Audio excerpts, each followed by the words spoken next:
අරු කතානායකතුමනි මේ කොරෝනා වෛරසය හඳුනා ගැනීම සඳහා ප්‍රධාන වශයෙන් පරීක්ෂණ වර්ග දෙකක් තියෙනවා. දැන් ඔය එකක් තමයි මේ වෛරසයේ න්‍යෂ්ටික අම්ලය පාවිච්චි කරලා කරන පරීක්ෂණ. ඒක තමයි PCR පරීක්ෂණය කියලා අපි හඳුන්වන්නේ. මේ වෛරසයේ තියෙන න්‍යෂ්ටික අම්ල පරීක්ෂා කරලා ඒ හඳුනා ගැනීම තමයි PCR පරීක්ෂාව මගින් සිදු කරන්නේ. ඊට අමතරව වෛරසයේ මතුපිට තියෙන ප්‍රෝටීන පරීක්ෂා කරලා හඳුනා ගැනීම සඳහා තමයි මේ ඇන්ටිජන් පරීක්ෂාව හඳුන්වලා දීලා තියෙන්නේ. එතකොට ඇන්ටිබොඩි පරීක්ෂාව කියන්නේ ඒ වෛරසය නිසා ශරීරයේ ඇතිවෙන ප්‍රතිදේහ පරීක්ෂා කිරීම සඳහා ගොඩනගලා තියෙන පරීක්ෂාවක්. ඒක රෝගීන් හඳුනා ගැනීම සඳහා තියෙන පරීක්ෂාවක් නෙමෙයි. රෝගය වැළඳුනාට පස්සේ රෝගේ වැළඳුණු බව තහවුරු කිරීම සඳහා තියෙන පරීක්ෂාවක්. මේ පිළිබඳ නේච සංග්‍රහයේ පළවුණු පර්යේෂණ පත්‍රිකාවක් මම සභාගත කරනවා. ඒකේ පැහැදිලිවම කියනවා රෝගය හඳුනා ගැනීම සඳහා දැනට තියෙන්නේ PCR පරීක්ෂණය සහ රැපිඩ් ඇන්ටිජන් ටෙස්ට් පමණයි. ඇන්ටිබොඩි ටෙස්ට් මගින් රෝගේ වැළඳුනාට පස්සේ වැළඳුණු බව තහවුරු කර ගැනීමක් තමයි කරන්න පුළුවන්. මා ඒ නේච සංග්‍රහයේ පර්යේෂණ පත්‍රිකාව සභාගත කරනවා. ඒ වගේම ගරු කතානායකතුමනි, ලෝක සෞඛ්‍ය සංවිධානයේ මගින් මේ රෝගය හඳුනා ගැනීම සඳහා තියෙන ප්‍රධාන පරීක්ෂණ වර්ග දෙක PCR පරීක්ෂණත් ඒ වගේම තමයි රැපිඩ් ඇන්ටිජන් ටෙස්ට් එකත් මේ කියන ඒවා ඉමර්ජන්සි යූස් ලිස්ටින් යටතේ ලැයිස්තුගත කරලා තියෙනවා. ඒ අනුව රැපිඩ් ඇන්ටිජන් ටෙස්ට් වර්ග දෙකකුත් මේ න්‍යෂ්ටික අම්ල පාවිච්චි කරලා සිදු කරන PCR හා අනිකුත් වර්ගයේ පරීක්ෂණ 20කුත් මේ කියන ලැයිස්තුවට අඩංගු කරලා තියෙනවා. එතකොට මේ ඇයි ඉමර්ජන්සි යූස් ලිස්ටින් කියලා මේක දාලා තියෙන්නේ? ඒකට හේතුව තමයි පබ්ලික් හෙල්ත් ඉමර්ජන්සි එකකදී හදිසි තත්ත්වයක් යටතේ ලෝකේ රටවල් වලට මේ පරීක්ෂණ යොදා ගැනීම සඳහා ඉඩ ප්‍රස්තාව සලසන්නයි මේක කරලා තියෙන්නේ. එතකොට අපි PCR පරීක්ෂණය මෙතෙක් කල සිදු කරමින් පැවතියා. හැබැයි ඇන්ටිජන් පරීක්ෂාව කියන්නේ PCR පරීක්ෂණය වෙනුවට කරන එකක් නෙමෙයි. ලොකු ප්‍රමාණයෙන් මේක පැතිරිලා යනකොට ලොකු පිරිසක් කෙටි කාලයක් තුළ පරීක්ෂාව සඳහා යොදා ගැනීම සඳහා ගොඩනගපු පරීක්ෂාවක්. එතකොට මේ ඇන්ටිජන් පරීක්ෂාව අපි යොදාගත යුතුයි කියලා විවිධ අංශ මතබල කරා මාස කිහිපයක් තිස්සේ. නමුත් ලෝක සෞඛ්‍ය සංවිධානයේ මේක ඒ ඉමර්ජන්සි යූස් ලිස්ටින් එකට දාන්නේ මීට සති කිහිපයකට පෙර. අපේ හිටපු සෞඛ්‍ය අමාත්‍යතුමා නිවැරදිව පැවසුව විදිහටම සැප්තැම්බර් මාසේ 22 වෙනිදා SD බයෝසෙන්සර් සමාගමටත් ඒ වගේම ඔක්තෝබර් මාසේ 2 වෙනිදා ඇබොට් කියන සමාගමටත් මේකේ මේ ලැයිස්තුගත කිරීම කරනවා ලෝක සෞඛ්‍ය සංවිධානය. එතකොට ගරු අමාත්‍ය හිටපු අමාත්‍යතුමා පැවසුවා මේක එතුමා වාක්‍යයක් පැවසුවා WHO සංවිධානයේ ලෝක සෞඛ්‍ය සංවිධානයේ ප්‍රොකියුමන්ට් සඳහා පමණයි මේක පාවිච්චි කරන්න කියලා. මම එතුමා මේ නවත්තපු තැන ඉඳන් ඉතිරි ටිකක් කියාගෙන යන්නම්. The EUL listing can be leveraged by other international, regional and national procurement agencies. The product will be eligible for procurement for 1 year කියලා පැහැදිලිව සඳහන් කරනවා. අවුරුද්දක කාලයක් සඳහා මේක යොදා ගන්න පුළුවන් අනිකුත් සංවිධාන වලට රටවල් වලටත් යොදා ගැනීමට පුළුවන්. එතකොට මේ පිළිබඳව අපිට හිතුමතේ තීරණ ගන්න බෑ. සෞඛ්‍ය අමාත්‍යාංශයේ මේ කොවිඩ් පිළිබඳව විශේෂ කමිටුවක් තියෙනවා. විශේෂඥවරු ගණනාවක් සහභාගී වෙනවා. එතකොට හරින් ෆෙඩන්ඩෝ WHO ලියුම නැවතුවානේ. ගරු කතානායකතුමනි, ඒකේ පස්සේ තියෙන කෑල්ල මොකක්ද තියෙන්නේ? unless circumstances dictate otherwise. මොකද circumstances එක මේක dictate වෙන්න otherwise මේක මේ විදිහටම යන්න ඕන හේතුව සහ ඔබතුමාගේ ලියුමෙන්ම ඔබතුමා ඒකට උත්තරයක් දුන්නත් අපි මගේ කතාව විදිහ පැහැදිලි කරන්න ගරු මන්ත්‍රීතුමනි. එතකොට අපිට මේ රැපිඩ් ඇන්ටිජන් ටෙස්ට් එක පාවිච්චි කිරීමට සුදුසුයි නිර්දේශය රාජ්‍යාංශය සඳහා ලබා ගැනීමට. රාජ්‍යාංශය සඳහා ලබාගෙන ගත යුතුයි කියන රෙකමදාරුව ලැබෙන්නේ ඔක්තෝබර් මාසේ 27 වෙනිදා වසංගත රෝග විද්‍යා අංශයෙන්. අපේ වෛද්‍ය සැපයුම් අංශයේ ඩිරෙක්ටර් ජෙනරල්ට එතුමා අමතලා කියනවා with the current level of disease reporting in Sri Lanka, the estimate quantity will be 250,000 tests per month. In this context, the requirement for next 3 months, along with the 2-month buffer stock, would be 1.25 million tests.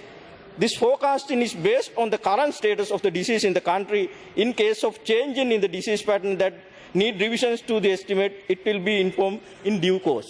එතකොට 27 වෙනිදා තමයි අපෙන් ඉල්ලීමක් කරන්නේ රාජ්‍ය අංශය සඳහා මේ මිලදී ගන්න කියලා. ලක්ෂ 12මාරක් මිලදී ගන්න එහෙම නැත්නම් අවශ්‍යයි කියලා කියනවා. එතකොට අපි මොකද කරේ? මේක ලබා ගන්න පුළුවන් තැන් මොනවාද කියලා බැලුවා.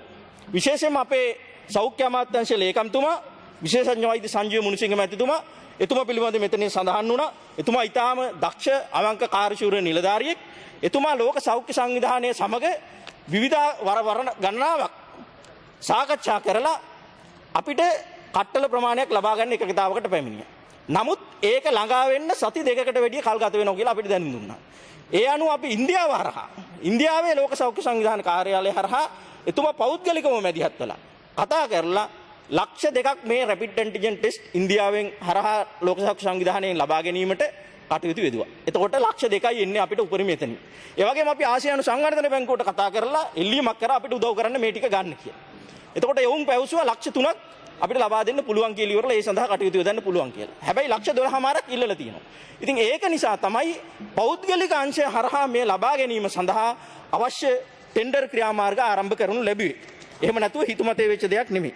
එතකොට ඒකේ ක්‍රියාපටිපාටිය තමයි වෛද්‍ය සැපයුම් අංශය මගින් රාජ්‍ය ඖෂධ නීතිගත සංස්ථාවට දැනුම් දෙනවා මෙහෙම කටයුත්තක් කරන්න කියලා හදිසි මිලදී ගැනීමක් හැටියට. ඒ අනුව 2020 10/29 ටෙන්ඩර් කැඳවීමක් එදිනම සිදු කරනවා මේ උපදේශ ලැබුණට පස්සේ. ඒක හොරෙන් කරපු දෙයක් නෙමෙයි. ඖෂධ සහ වෛද්‍ය උපකරණ සැපයුම්කරුවන්ගේ සංගමේ සියලු දෙනාට මේක දැනුවත් කරනවා. ඒ වගේම SPC එකේ වෙබ්සයිට් එකේ මේක දානවා. ඒ දාපු නිසා තමයි මේ නිෂ්පාදන වර්ග 32ක් සමාගම් 29කට අයිති 32ක් ඒගොල්ලෝ මිල ගණන් ලන්සු තබලා තියෙනවා. එතකොට ඒකේ ටෙන්ඩර් විවෘත කිරීම සිදු වුණේ නොවැම්බර් මාසේ 2 වෙනිදා හවස 2:00ට.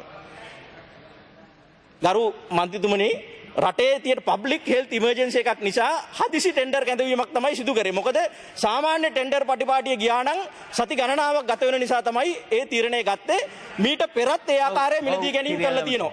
පබ්ලික් හෙල්ත් ඉමර්ජන්සි එකකදී වාගේ අර්ථය ඇතිව පැහැදිලි කිරීමක්. ඔව්. මේ ඇත්ත වශයෙන්ම ඔබතුමා ටෙන්ඩර් එක දුන්නේ දවසයිනේ. ගරු මන්ත්‍රීතුමනි මම කිව්වනේ එක දවසයි දුන්නේ 29 කැඳවලා දෙවනිදා දවල් 2:00 වෙනකන් ගණන් දවස් ගාන ඔබතුමා ගණන් හදාගන්න පුළුවන්. ඔබතුමාගේ කාලෙදි උත්තර දෙන්නකො මම පැහැදිලි කරාට පස්සේ. එතකොට ඒ ටෙන්ඩරේ විවෘත කරාට පස්සේ ඒ තාක්ෂණික ඇගයීම් කමියුවට යවනවා. ඒ තාක්ෂණික ඇගයීම මේ වනතෙක් සිදු වෙනවා. ඒක ඉවර නැහැ. ටෙන්ඩර් එක තාම කිසිදු සමාගමකට රාජ්‍ය අංශයෙන් ලබා දීලා නැහැ. එකදු රැපිඩ් ඇන්ටිජන් ටෙස්ට් කට්ටලයක් හෝ මේ වනතෙක් රාජ්‍ය අංශයෙන් මිලදී අරන් නැහැ. සත 5ක් හෝ ඒ සඳහා වියදම් කරලා නැහැ මේ වනතෙක්. ඉතාලක් කීම අපි ඒක කියනවා. තාක්ෂණික ඇගයීම් කමිටුවේ වාර්තාව අනුව ටෙන්ඩරේ ප්‍රධාන වෙන්නේ කාටද කියන එක තීරණය කරනවා. එතකොට දැන් ඔබතුමාලා පටලවාගෙන තියෙනවා මේ පෞද්ගලික අංශය සඳහා ගෙනාපු එකත් එක්ක.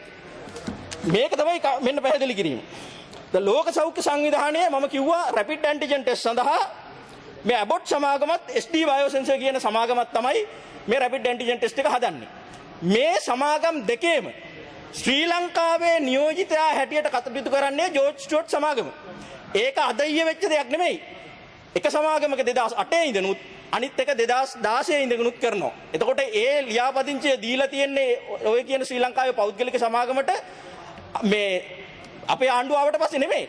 විශේෂයෙන්ම රාජ්‍ය සේනාරත්න ඇමතුමා සෞඛ්‍ය ඇමති වෙලා කාලෙදී තමයි මේ ලියාපදිංචිය දීලා තියෙන්නේ. එතකොට ඔවුන් මොකද කරන්නේ? තමන් නියෝජිතත්වය දරන මේ අන්තර්ජාතික ආයතන දෙකෙන් මේ නිෂ්පාදනය ලංකාවට ගෙනීම සඳහා ඇප්ලිකේෂන් එකක් දානවා. රාජ්‍ය සේනාරත්න ඇමතුමා කිව්වා මේක ඔන්ලයින් විදිහට දාන්න ඕන කියලා. ඔන්ලයින් විදිහට දාන්න ඕන ලෝකල් ඒජන්ට් ප්‍රොෆයිල් එක ක්‍රියේට් කරගන්නයි ෆොරින් මැනුෆැක්චරින් සයිට් රෙජිස්ට්‍රේෂන් එකයි. මේ දෙක මේ වෙනකොටත් කරලා ඉවරයි. අවුරුදු ගණනාවකට ඉස්සෙල්ලම ඔය කියන සමාගම විසින්. ඒක නිසා එම ඔන්ලයින් ක්‍රියාමාර්ගයේ ඔස්සේ ගත යුතු පියවර දෙක මේ වෙනතත් අනුගමනය කරලා නිසා තමයි මැනුවල් සබ්මිෂන් එකක් හැටියට ඉදිරි ටික දෙන්න පුළුවන්කම තියෙන්නේ. අනිකුත් සමාගම් එහෙම රෙජිස්ටර් වෙලා නැති නිසා තමයි ඔබතුමා පස්සේ උත්තර දෙන්න. එතකොට කරු කතානායකතුමනි මේ කොරෝනා වසංගත තත්ත්වයේ යටතේදී අපි කිව්වා සාමාන්‍ය රෙජිස්ට්‍රේෂන් කටයුතු සඳහා ලියාපදිංචි කටයුතු සඳහා තමයි ජාතික ඖෂධ නියාමන අධිකාරිය මේ විදිහට ඔන්ලයින් සිස්ටම් එක හරහා එන්න ඕන කිව්වේ. නමුත් රාජිත සේනාරත්නම් නමුත් කරු කතානායකතුමනි මෙතුමා මේ සභාව නොමග යවනවා. 2018 දී ඒ සමාගම රෙජිස්ටර් කරන එක වෙනම කතාවක්. නමුත් ඒකේ ප්‍රොඩක්ට් එක රෙජිස්ටර් කරේ මේ ඊයේ පෙරේදා. මතක තියාගන්න. එතකොට 22 වෙනිදායි 29 වෙනිදා මගේ ගාව තියෙන මේ ප්‍රොඩක්ට් එක රෙජිස්ටර් කරපු දවස ඒක තනිකරම තියෙන්නේ 22යි 29යි. ඒ නිසා ප්‍රොඩක්ට් එක රෙජිස්ටර් කරනවායි සමාගම රෙජිස්ටර් කරනවායි කියන එක දෙක එකට අරගෙන බොරු කියන්න එපා. එතකොට මේ ප්‍රොඩක්ට් එක රෙජිස්ටර් කිරීම සඳහා තමයි ඒගොල්ලෝ D ඇලයිරක් 3690 සහ D 3691 යටතේ අයතුම්පත් දෙකක් ඉදිරිපත් කරනවා 2020යි 10යි 19 සහ 2020යි 10යි 20. ඒ අනුව ඒක තාක්ෂණික ඇගීමකට NMR එක ඇතුලේ මෙතුමා කිව්වා මෙඩිකල් ඩිවයිස් ඉවැලුවේෂන් කමිටි එක 7 වෙනිදා රැස් වෙලා තියෙන කියලා. ඊටාම නිවැරදි. හැබැයි මේක නවත රැස් වෙලා තීන්දුවක් දෙනකන් ගරු හිටපු අමාත්‍යතුමනි බලන් ඉන්න බෑ. සාමාන්‍ය මේ වගේ හදිසි අවස්ථාවකදී සබ් කමිටිස් තියෙනවා. ඔබතුමා දන්නවා. ඒ සබ් කමිටි එකක් පත් කරනවා මයික්‍රෝබයොලොජිස්ට් කෙනෙක් ඇතුළු කීප දෙනෙක්ගෙන් සබ් කමිටි එකක් පත් කරනවා.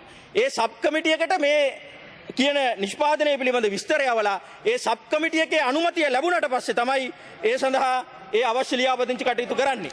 ඔව් රාජ්‍ය ඇමතුමා. ඒක ලියාපදිංචිය කියන්නේ ස්ථීර ලියාපදිංචි. ඊට ප්‍රශ්නයක්. මේ MDEC කියන්නේ ඇත්තටම සබ් කොමිටියක් NMR එකේ. ඒක සබ් කමිටියක් තියෙනවනේ. නෑ MDEC එක කරන්නේ මෙඩිකල් ඩිවයිසස්. හරිද? ඩ්‍රග්ස් වලට වෙනම කොමිටි එක තියෙනවා. ඩිවයිසස් වලට වෙනම එකක් තියෙනවා. ඒක තමයි MDEC එක. ඒක සබ් කොමිටියක්. ඒකේ සබ් කොමිටි නෑ. ඕකෙන් වෙලා අවසන් වෙනවා. පුතුමා පැටලෙන්න එපා මේකට. ඔව්. ඒ සඳහා ලියාපදිංචි කටයුතු කිරීම සඳහා ඒ අනුව නිසි ක්‍රියාපටිපාටිය අකුරක් නෑර. කිසිදු අඩුවකින් තොරව ඉටු කරලා තමයි ඔවුන්ට ලියාපදිංචිය ලබා දෙන්නේ. හැබැයි ලියාපදිංචිය දෙන වෙලාවේ කියනවා මේකට ගයිඩ්ලයින් එක දෙනකම් මේක පාවිච්චි කරන්න එපා කියලා. ඒ ගයිඩ්ලයින් එක තාම දීලා නැති නිසා ඔය කියන සමාගම ගෙනාපු කිසිම රැපිඩ් ඇන්ටිජන් ටෙස්ට් එකක් ඔබතුමායි කාලය අවසానයි. කරු කතානායකතුමනි මම වෙලාව ලබා ගන්නවා ආණ්ඩු පක්ෂයේ ප්‍රධාන සංවිධායකතුමාගේ අවසරය මත මට තව විනාඩි කිහිපයක් වුණා පැහැදිලි කරන්න. ඒක නිසා ගරු රාජසේන රත්න හිටපු අමාත්‍යතුමා පවසපු ඒ චෝදනාව සම්පූර්ණ වැරදි. ඒක ප්‍රතික්ෂේප කරනවා. ඒ වගේම තමයි SPC ආයතනය මේ ටෙන්ඩර් පටිපාටිය තුලදී කිසිදු වරදක් අඩුපාඩුවක් කරලා නැහැ. සම්පූර්ණ පාරදර්ශීභාවයෙන් තමයි මේක සිදු කරලා තියෙන්නේ.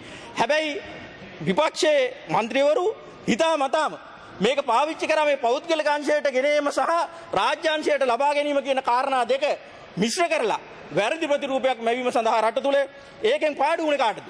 දැන් මේ කරන අභූත චෝදනා නිසා මේ හැම කමිටුවකම ඉන්නේ මේ රටේ විශේෂඥ වෛද්‍යවරු දැනුගත් මිනිස්සු.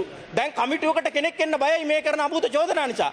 WHO එක ලෝක සෞඛ්‍ය සංවිධානයේ මුළු ලෝකෙටම ප්‍රී වැලිඩේට් කරලා ප්‍රී ක්වොලිෆයි කරලා තියෙද්දි ලෝකේ පළවෙනි වතාවට එකම රට තමයි ඒකට අභියෝග කර විපක්ෂයක් මේ විදිහට ලෝක සෞඛ්‍ය සංවිධානයේ තීරණයටත් අභියෝග කරා.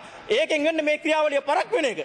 ඒකෙන් වෙන්නේ මොකක්ද? අර ගම්පහ දිස්ත්‍රික්කේ මේ රටේ ආර්ථිකයට ප්‍රධාන වශයෙන් දායක වෙන ඒ ගාමන්ට් වල කර්මාන්ත ශාලාවල මේ රෝගේ පැතිරෙනවා නම් ඒ අල්ලා ගැනීම සඳහා ඒ රෝගේ තියෙනවද නැද්ද කියන එක අපිට ඩයග්නොස් කර ගැනීම සඳහා තියෙන අවස්ථාව තවත් පරක් වෙන එක. ඒ විතරක් නෙමෙයි අද මේ රෝගේ වැඩි වශයෙන්ම පැතිරලා යන්නේ කොළඹ නගර සභා සීමාව තුළ සමගි ජන බලවේගයට වැඩියෙන් ඡන්ද දීපු මිනිස්සු ඉන්න කොළඹ නගර සභා සීමාව තුළ පැතිරගෙන මේ රෝගේ අපිට ඩිටෙක්ට් කර ගැනීම සඳහා තියෙන අවස්ථාව තමයි මේගොල්ලෝ පරක්කු කරන්නේ. ඒක නිසා අපි ඉල්ලනවා බොහොම ගෞරවයෙන් මේ වගේ කැත වැඩ කරන්න එපා. කරුණු කාරණා විකෘත කරලා ඉදිරිපත් කරන්න එපා. ඒ වගේම තමයි රාජ්‍යාංශ නිලධාරීන්ට විශේෂඥ වෛද්‍යවරුන්ට මේ විදිහට අභූත චෝදනා නගන්න එපා. උන් ඉතාලම කලකිරීමෙන් ඉන්නේ මේ කරන නොමගේ වීම නිසා. මම මෙතුමාගෙන් විශේෂයෙන්ම ගරු කතානායකතුමනි මේක වෙත වැදගත් එකක්. සුදස්සන් පැණිය WHO එකට හඳුන්වා දෙන්න බැරුව ගියාද කියන එක ඔබතුමාගෙන් අහලා විශේෂයෙන්. ගරු කතානායකතුමනි මම උත්තර දෙනවා ඒකට. ගරු කතානායකතුමනි ටෙස්ට් කිට් එකක් කියන්නේ මොකක්ද කියලා නොදන්න අය තමයි විපක්ෂ හිටියේ. ඒගොල්ලෝ මුලින් හිතුවා මේක ඖෂධයක් කියලා. ඒක නිසා ගරු කතානායකතුමනි මම මේක පෙන්වන්න ගෙනාවා. මේක තමයි මේ රැපිඩ් ඇන්ටිජන් ටෙස්ට් කිට් එක. ගරු මන්ත්‍රීතුමනි මේක බොන එකක් නෙමෙයි. මේක පාවිච්චි කරන එකක් නෙමෙයි. මේකේ ප්ලාස්ටික් කෑල්ලක් තියෙන්නේ. මේක ඇඟ ඇතුළට දාගන්න එපා. මේ තියෙන්නේ රැපිඩ් ඇන්ටිජන් ටෙස්ට් කිට් එක. මේකෙන් මේ ස්වැබ් එකෙන් සාම්පලේ අරගෙන මිනිත්තු කිහිපයක් යටතේ ඇතුළත පුළුවන් මේ පරීක්ෂණය සිදු කරගන්න. ඉතින් මේක මුලින් හිතුවා ඖෂධයක් කියලා. මේ ඖෂධයක් නෙමෙයි මේක බොන්න එපා. ප්ලාස්ටික් කෑල්ලක්. ඒක නිසා ඔබතුමන්ලා දන්න දේ ගැන විතරක් කතා කරා නම් හොඳයි. නොදන්න දේ ගැන කතා කරලා රට නොමග යවලා මේ කොරෝනා වසංගතය පාලනය කිරීමට ඔබතුමන්ලා කරන්නේ ලොකු කරදරයක් කරන්නේ. ලොකු කරදරයක් කරන්නේ. මොකද්ද ඔබතුමන්ලා දෙන සහයෝගය මේක? පැණි ඕන්නම් දෙන්නම් එන්නකෝ. අනුරාධපුරේ එන්න පැණි දෙන්නම්.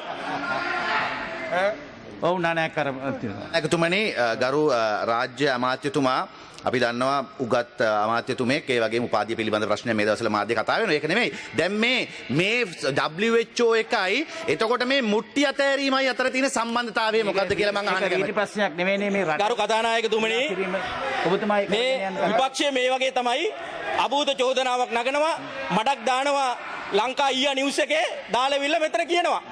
එතුමා මගේ උපාධිය ගැන පශ්චාත් උපාධිය ගැන අභියෝග කරන්න එතුමාගේ තියෙන ඒවා ගැන මම අමුතුවෙන් අභියෝග කරන්න යන්නේ නැහැ.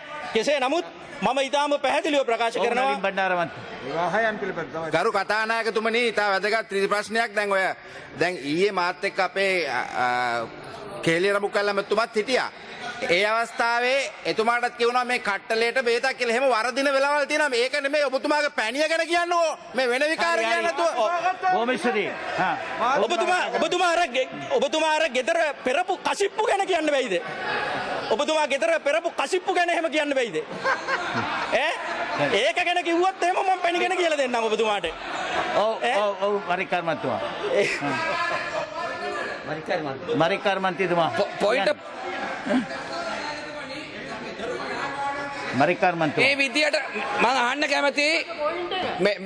කැමතියි දැන් මෙතුමන්ලා මේ විදියටම තමයි වඳ කොත්තුයි වඳ බෙහෙතුයි හදලා සාපි කියලා මිත්‍යාවක් හදලා ඉවරලා ඔබතුමා ඉඳ ගන්න. ඔබතුමා කතා කරන්නේ. ඒ ගැන වෙනම විභාගයක් වෙන නිසා ඒ ගැන මෙතන කතා කරන්න අවශ්‍ය නැහැ. අපි මේ රැපිඩ් ඇන්ටිජන් ටෙස්ට් එක ගැන කරු කතානායකතුමනි සාකච්ඡා කරමින් තිබුණේ. ඔව් කෙහෙලිය ඇමතුමා. තුමා ඊයේ විවාදයක් ගැන මමත් කිව්වයි කියලා පට්ටපල් බොරුමේ. අමූලික බොරුවක් කිසිම අවස්ථාවක එහෙම සඳහනක් කරේ නැහැ. ඒ තරම් අඳපුල දෙයක් නෙමෙයි මම. එතුමාට ඒක තේරෙන්නේ නැති එක මට තේරුම් ගත්තා. ඒ නිසා මං කියලා දුන්නා. ඒකයි උනේ. හරි බොහොම ස්තුතියි. ඔබතුමා කතා කරන්න. කරු කතානායකතුමනි මම අවසාන වශයෙන් කියන්න කැමතියි මේ රැපිඩ් ඇන්ටිජන් ටෙස්ට් කට්ටල ලංකාවට ගෙනීමේදී ඒ ක්‍රියාපටිපාටියේ කිසිදු වරදක් සිදු වෙලා නැහැ. අබමල් රේණුවක අඩුවක් සිදු වෙලා නැහැ. ඒක නිසියාකාරයෙන්ම සිද්ධ වෙලා තියෙනවා. ඒ වගේම තමයි ඔව් ගරු කතානායකතුමනි 72 යටතේ මගේ නම සඳහන් කරා ගරු කේලිය රඹුකල්ල මැතිතුමා මම ඔබට ගෞරවයක් නෙමෙයි කර ඔබතුමා අතින් වැරදිලා මේක ඖෂධයක් විදියට කියවුණා. හැබැයි අපි ඒ වෙලාවෙත් එක මතු කරේ නෑ. ඔබතුමා අතින් ඒ ඔබතුමා නොදන්නකමටවත් නෙමෙයි. එහෙම සමහරලාට කියවෙනවා. නෙමෙයි ඔබතුමා ඉඳ ගන්න. කරු කතානායකතුමනි මේ රැපිඩ් ඇන්ටිජන් ටෙස්ට් කට්ටල පිළිබඳව දැඩි ආන්දෝලනයක් මතුවෙලා තියෙනවා. එතුමන්ලා මේකට ලොකු බියක් මතුවෙලා තියෙනවා. ඉතින් ඒක නිසා මම මේ රැපිඩ් ඇන්ටිජන් ටෙස්ට් කට්ටලය අද පුස්තකාලයට බාර දෙන්න කැමති කෙනෙක් ඉන්නෝ නම් ඇවිල්ලා මේක බලන්න පුළුවන්. මේක බය වෙන්න දෙයක් නෙමෙයි. මේක මිනිත්තු කිහිපයක් ඇතුළත රෝගය හඳුනා ගන්න පුළුවන්. විශේෂයෙන් අපි දන්නවා අර ගර්භණීභාවය හඳුනා ගැනීම සඳහා පරීක්ෂණයක් තියෙනවා මිනිත්තු කිහිපයකදී. ඒ වගේ ඊටාම සරල පරීක්ෂණයක් මේකට බාධා කරන්න එපා. මේක මේ රටේ පාවිච්චි කරන්න දෙන්න. මේ සාමාන්‍ය ජනතාවට තමයි මේක යහපත උදා වෙන්නේ. ඒ වගේම තමයි අවසාන වශයෙන් මම කියන්න කැමති මේ ලංකාවට ලබා ගැනීමේදී කිසිදු අක්‍රමිකතාවක් අබමල් රේණුවක අක්‍රමිකතාවක් සිදු වුණේ නැහැ. ඒ වගේම රාජ්‍ය අංශයට 7-5ක පාඩුවක් වෙන්න අපි ඉඩ තියන්නේ නැහැ. ඔබතුමන්ලට බලාගත හැකි ටෙන්ඩරේ ප්‍රදානය කරාට පස්සේ ලෝක සෞඛ්‍ය සංවිධානය කියන්නේ $5යි මේක මිල කියලා. $5යි කියලා මිල කියන්නේ. ඒ කියන්නේ ලංකාවේ මිලෙන් රුපියල් 920ක් විතර වෙනවා මේක නිෂ්පාදන මිලම. මේ ලබාගත හැකි අවම මිලට රාජ්‍ය ඖෂධ නීතිගත සංස්ථාව හරහා මේක ලබා ගන්නවා. ඒ වගේම ලෝක සෞඛ්‍ය සංවිධානය හරහා අපිට ලබා ගන්න පුළුවන් ප්‍රධානයන් හැකි උපරිම ලබාගෙන මේ රටේ ජනතාවට හැකි ඉක්මනින් මේ පරීක්ෂණ කටයුතු කරන්න අවස්ථාව දෙනවා කියනවා. ඒ වගේම තමයි අවසාන වශයෙන් සෞඛ්‍ය සේවා අධ්‍යක්ෂක ජෙනරාල්තුමා එතුමා රාජ්‍ය නිලධාරියෙක් මෙතන අදහස් ප්‍රකාශ කරන්න බෑ. එතුමාට විරුද්ධව එල්ල කරපු සියලු චෝදනා ප්‍රතික්ෂේප කරනවා. වෛද්‍ය අංශයේ සිටින අති දක්ෂ නිලධාරියෙක්. ඒ වගේම එතුමා මේ කොරෝනා මර්ධනය සඳහා ඉතාම කැපවීමෙන් කටයුතු කරන බොහොම නිර්භීත නිලධාරියෙක්. එතුමාට විරුද්ධව එල්ල කරපු සියලු චෝදනා අපි ප්‍රතික්ෂේප කරනවා. ස්තුති කතානායකතුමනි.